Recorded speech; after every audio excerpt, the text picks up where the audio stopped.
right, this is section 8.1, page 2, and we're ready to do an example with area. So we've got this figure here, and they're asking us find the area of the figure. So this is the whole, okay? So you can think of different ways to do this. One way may be to divide this up into pieces and say, well, you can do this rectangle here. This, it almost looks like a square. I don't know if it is, but you take that one. And then this rectangle here and add them all together. That's one way. You might say, I want to draw a line here and take the area of this rectangle and then the area of this one and this one. Okay, that's another way. There's a third way, and I want to do it this way just because it's a little different. What if we take the area of the entire big rectangle and then remove this piece?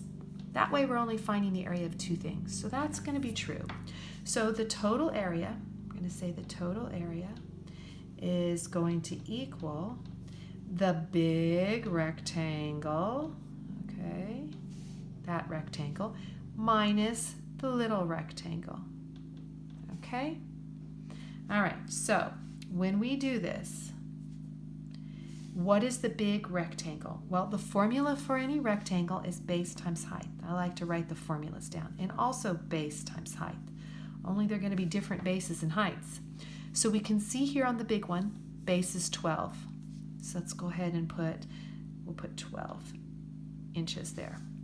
What is the height? Well, we know it's 8. So we'll say 8. So we know that we're multiplying 12 inches times 8 inches. Now on the little one, what is it going to be? Well, to figure out what this dimension is here, we know the whole thing is 8 and up to this point is 4. So 8 minus 4 would give us this piece here. So let's go ahead and just label it here as 8 minus 4 or 4. Okay, so that part there is 4 inches. Then what about this piece here? Well, the whole way across we know is 12, right? So if we say this whole way across is 12, then all three of these pieces must add up. Notice we have right angles all over the place, and that's necessary for us to be able to do this. So we're going to say 12 minus 4 minus 3, which is 12 minus 7, or 5 inches. So this base here is 5 inches. So we're going to say base is 5 inches, height is 4 inches. So what do we get? 12 times 8 is 96, and we want to write inches squared. Notice we have inch and inch, so inches squared, minus 5 times 4 is 20. You know what? I want to do this to kind of show you a little bit more how it comes.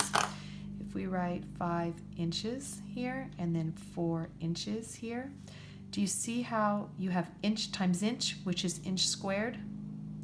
Okay. So 96 inches squared minus 26 inches squared would be 76 inches squared, and that is our total area. Okay, so that was one way to find it. No matter which way you do it, you should get the same answer. All right, let's talk about the area of a parallelogram. What is the formula for that? Well, it says the area of a parallelogram with base length b, so there it is, with corresponding altitude h is equal to b times h. So same formula as a rectangle. So let's take a look and see why that might be. So I'm proposing that we chop off this little triangle off of the parallelogram and attach it right here. Okay, so we're chopping this piece off, we're putting it over here, and then what does it look like? It's a rectangle. So the question is, are these two triangles really congruent? Can I just chop that off and will it fit in there perfectly? Well, let's talk about whether or not they would be congruent. You can see that in both cases they're right triangles, so that's a good sign. What do you know about this side right here and this side right here? If this is a parallelogram, don't we know that opposite sides are congruent? So this piece here would be congruent to this piece here. Okay, and then what about the heights? The height here, isn't it the same as the height here? It has to be the same height throughout. So again, that would be congruent to that. So do we know that the two triangles are congruent? Well, we have right triangles and we have the hypotenuse and leg. So they are congruent, and we would say by HL. Okay, so it's true that we can just chop that little piece off, attach it here, and then do the easy formula of base times height. Okay, let's try. In this problem here, it says find the area of the figure shown. So we're trying to find the area of this parallelogram. So we know that the area of a parallelogram is equal to base times height. So what's the base? And what's the height? Well, if we look at it, we have a couple things going on here.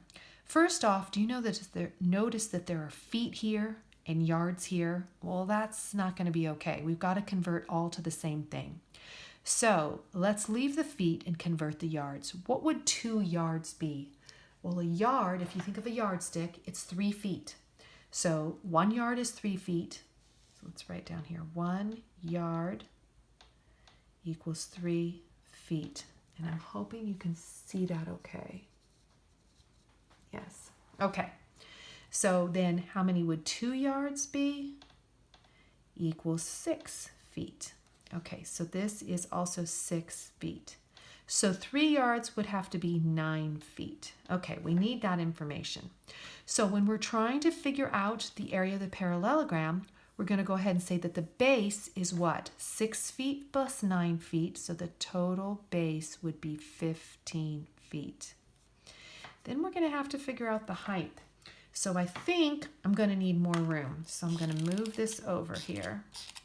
Okay, so let's go ahead and say area is equal to base times height. We know that the base is 15 feet. We've got to find the height. Okay, so let's go over here and find the height. Well, what do we know about this triangle? It's right, so we can use the Pythagorean theorem. So remember, this is 6 feet here. So find height by Pythagorean theorem. So we have a squared plus b squared equals c squared. So we're going to say we know the side across from the right angle is 10, so we've got to put a 10 in there and square it. And then we'll go ahead and put in 6 for b and figure out a squared. So a squared plus 36 equals 100. When we subtract 36, what do we get? We get that a squared is equal to 64.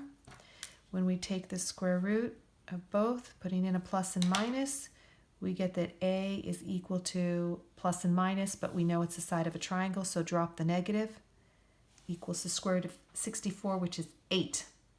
So we know now that that side is equal to 8. So this part has to be 8 feet.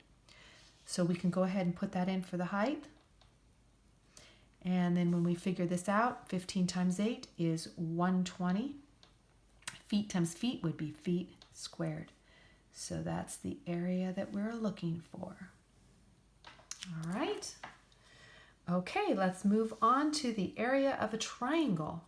So the area of a triangle, if the base is b and the height is h, then that means that we have a formula of 1/2 base times height. So if you kind of think about making it into a rectangle, you'll find that you're missing half of that rectangle. So that's why the formula is half of the rectangle. Okay, so let's try to do that, use that in this problem here. We're supposed to find the area of this figure. Well, notice that it's really 2 figures. It's a triangle, right? Triangle here, okay, and a rectangle. So we'll figure for both, okay?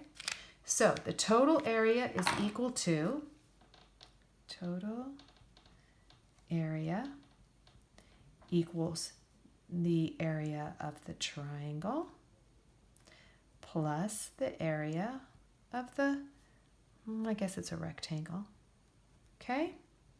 So what's the area for a formula for the area of a triangle? That's 1/2 base times height. What's the formula for the area of a rectangle? Just base times height. So we've got 1/2. Here's our triangle. What is that base? Well, it's going to be the same base since this is a rectangle. Opposite sides are the same. So let's go ahead and put 10 feet in there.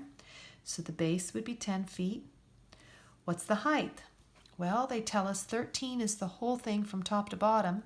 9 is from here to here. So how are we going to figure out this piece here?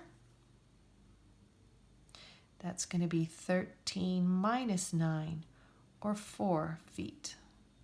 Okay, so that's what we put in for the height. Then we're trying to find the area of the rectangle. So the base there is 10 and the height is 9. So 10 feet and 9 feet. Okay, so we have 1/2 times 10. Well, you might want to do it this way. 10 times 4 is 40. It doesn't really matter what order you do it in. 10 times 9 is 90. And then feet times feet is feet squared. So 1/2 times 40 is 20. So we have 20 feet squared plus 90 feet squared gives us 110 feet squared, and that is our total area. And that answers the question, and that finishes page 3.